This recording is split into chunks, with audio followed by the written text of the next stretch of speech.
নমস্কাৰ সকলোকে নিতুল অনিমা চেনেলৰ অন্য এটি ভিডিঅ'লৈ আপোনালোক সকলোকে পুনৰবাৰ স্বাগতম জনাইছো। আজি পুনৰ আহিছো কোৰিয়ান ৰেচিপিৰে সৈতে, গতিকে ভিডিঅ'টো চাই থাকক।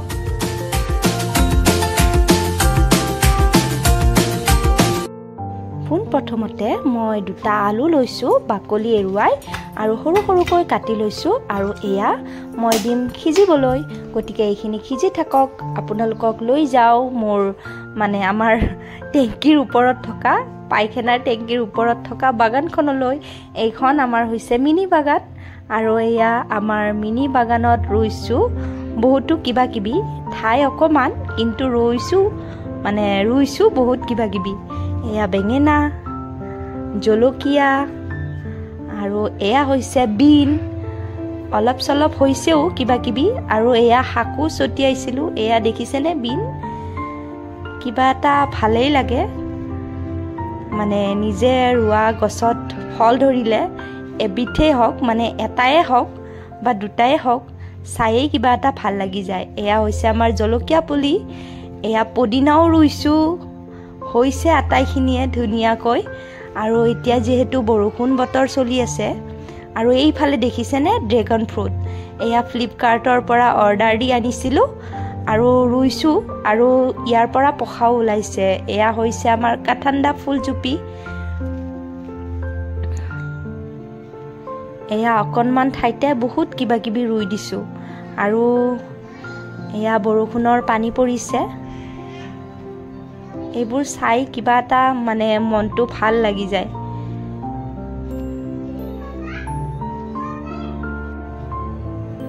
আৰু এইফালে বিলাহী হৈছে, বিলাহী পকা নাই, কেঁচাই আছে। আৰু এয়া হৈছে আমাৰ জিকা,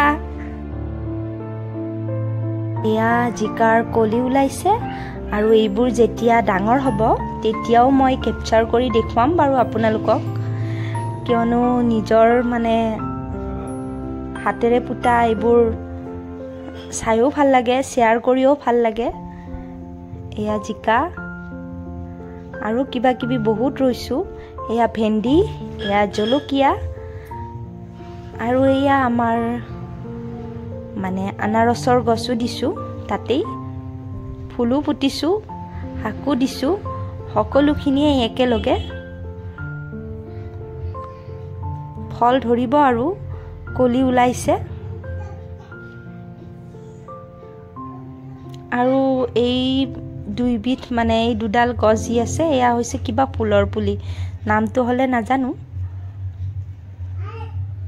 এয়া মানুহজনে যত্ন কৰে, আমাৰ মানুহজনে সদায় এনেদৰে উঠি যায় আৰু পানী ছটিয়াই। বৰষুণ দিলে পানী ছটিয়াব নালাগে বাৰু, আৰু তেওঁৱেই মানে কেপচাৰ কৰি দিছে, মই জাষ্ট ভিডিঅ'টো দি দিছো, মইতো উঠিব নোৱাৰো। আৰু এয়া হৈছে তলত পুতিছো এয়া এল'ভেৰা। এতিয়া ৰেচিপিটোলৈ আগবাঢ়ো। এয়া মোৰ আলুখিনি সিজি গৈছে, আলুখিনি এনেদৰে এখন মানে প্লেটত নমাই ল'লো আৰু এতিয়া এইখিনি ধুনীয়াকৈ মানে মিহিকৈ খানি ল'ম আলুখিনি।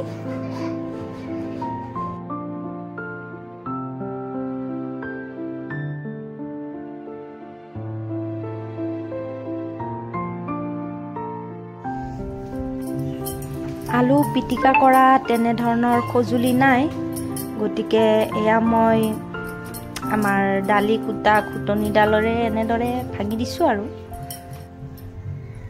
এইখিনি ধুনীয়া মিহিকৈ পেষ্ট হোৱাৰ পিছত মানে খানি লোৱাৰ পিছত ইয়াতে দিছোঁ মই আধা কাপ কৰ্ণফ্লাৱাৰ আৰু লগতে নিমখ আৰু লগতে দিছোঁ চিলি ফ্লেক্স। আৰু এইখিনি মই ধুনীয়াকৈ আটা যেনেদৰে মাৰোঁ তেনেদৰে এটা বনাই লওঁ, আটা মৰাৰ নিচিনাকৈ। চাই থাকক কেনেদৰে বনাওঁ, আপোনালোকেও ঘৰতে এনেদৰে ট্ৰাই কৰিব পাৰে। আৰু ইয়াতে দিছোঁ অকণমান ৰিফাইন অইল, মানে হাতত এনেদৰে লাগি নধৰিবৰ বাবে,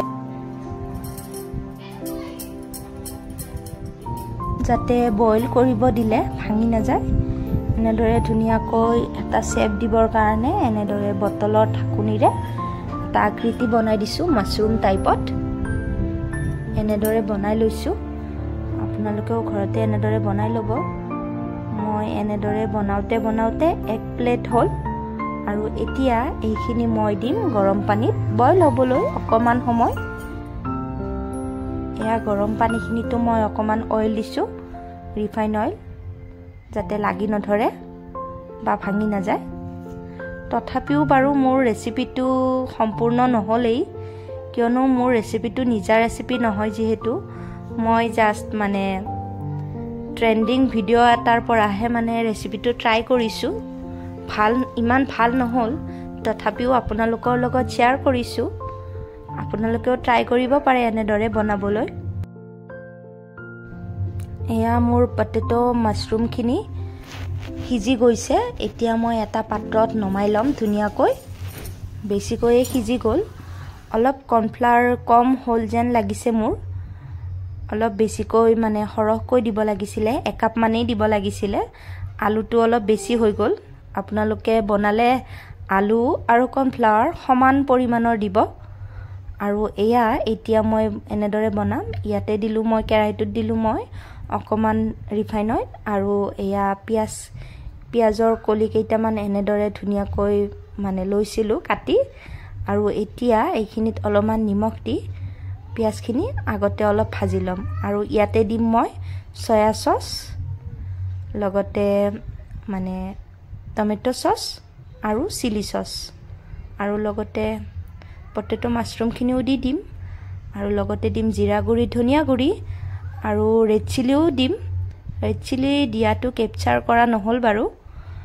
এনেদৰে ধুনীয়াকৈ অলপ সময় ভাজি এয়া নমাই দিলোঁ, খাবলৈ বুলি ৰেডি। আপোনালোকেও ঘৰতে এনেদৰে ট্ৰাই কৰিবচোন। মানে খাবলৈ বিৰাটেই টেষ্টি হৈছিলে। আপোনালোকেও ট্ৰাই কৰিব ঘৰত এনেদৰে। অলপ গোলমাল হ'ল বাৰু। আজিৰ ভিডিঅ'টো ইমানতেই। পিছলৈ অন্য এটা ৰেচিপি ভিডিঅ'ৰে লগ পোৱাৰ আশাৰে আজিলৈ ধন্যবাদ।